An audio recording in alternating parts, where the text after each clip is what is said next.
decomposing gloves here, and we're going to kind of tie up our section on rhythm for now and start moving on to tones. But there's one more part. So I just unleashed this fury on you last video, and it is, you've seen like the light hopefully, but there's one thing that makes this thing even more crazy. So we have these different symbols. We talked about the accent. It's a legato accent. So this accent, you know, gives emphasis to a beat in a legato kind of way. There are several others that we're going to talk about real fast. Well, three. We're going to talk about three of them. We're going to talk about staccato. We're going to talk about legato or tenuto, and we're going to talk about marcado. So it's funny because some people call these, they're not called marcado. Some people will call them, they call these legato accents, and these, they just call these accents. I forgot. They were weird names. I've always called them marcado. So what does this mean? Well, if we put a staccato on our notes, so let's put some staccatos down, right? What staccato means is detached. So it says, or shorter, not short, but shorter. So the notes do not change in volume. They are merely shorter. And an interesting thing about the way we perceive sound is the shorter a note gets, the more, it's harder for us to measure loudness with short noises. But when a note gets short and it gets louder, it actually changes in character. It does not change in perceived loudness. So kind of an interesting thing, but this just means play detached. So there's still eighth notes, but they are now more detached. We're getting those in-between rhythms that we can't get to with meter or with tempo because of the way we've set this up. So this allows us to change our style, again allowing us to add syncopation to our music. So you can hear that. I'll play one more time. So this is you can hear the shorter.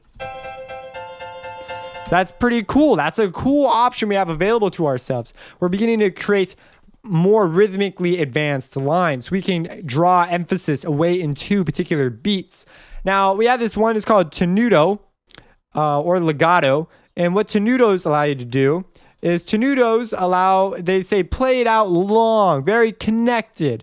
So a tenuto will be da na na na na na na, and I believe they're already being played tenuto, but tenuto will tell the musician to play it tenuto. They will know, oh, this is supposed to be especially connected. And so let's play that. So let's come over here. Let's do it one more time. Oh my gosh. This is something that I found very annoying. So yeah, they're all being played tenuto already. Okay, so I'm going to end it there. Now, Marcado is sort of this go-between on the accent. When most people play staccato, newer musicians, they're probably playing Marcado instead, which is you have an emphasis of volume because it's an accent, boom, but it's also shorter. So it's like a staccato and an accent combined. So this is a Marcado. So dun dun, even those could be more aggressive, especially if your dynamic markings are really loud. This by definition is a comparison marker, so they've got to be louder. That's another thing that we didn't talk about is these things can be comparisons. So what was short and shorter, maybe closer to a Marcado, but not quite a Marcado because of the nature of the piece. And so you get all these weird things that are like comparative markers. And so it's all dependent on what else is going around. It's helpful to use it as comparisons because the composer might have a different opinion of how that Marcado is supposed to go than how it actually is played. So those are also things you need to keep in mind. These are comparison markers. So we have dot, dot, dot. Like I picture them as like really powerful punches, but this is giving them more of an accent, like dun, dun, like it's letting it ring more. Like it's all a matter of opinion. Something that's unique to human ears is our ability to perceive the beginning of a note.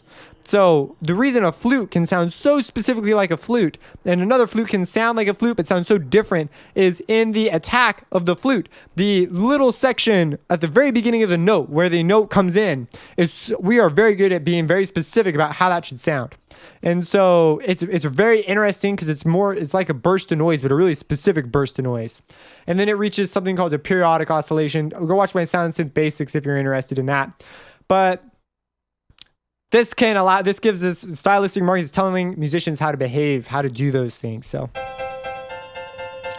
we have our accent, a legato accent. We have our staccato, tenuto, or legato marking. And sometimes you'll see them say, it'll just say legato. And it's the same thing, basically play everything connected or tenuto-like.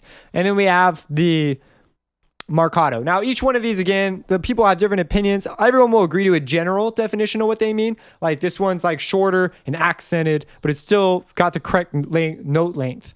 They're used to get in between those in-between rhythms. They're used to create syncopations. And so these are just really powerful markers that I wanted to include right here. There are other things that I didn't talk about, such as slurs, which are when you connect notes. So there's in a clarinet, you would slur a line when there's a line above it. I'm not sure. I'll probably bring it up later.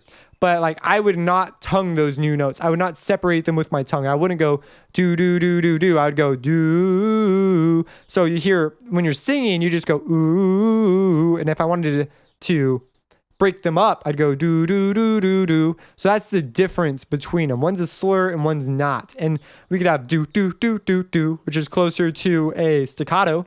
And then we could have do do do do do. And I had a variation in there. I had a marcato on one note, which is what I was thinking. But then I had a decrescendo and all these other jazz things. Not jazz, all this other stuff that was going on. I use jazz as an expressive term, just as like, oh, go get that jazz or whatever. You know what I'm saying?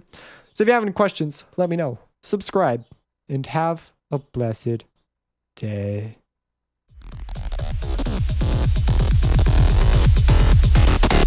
Killer Ladybug.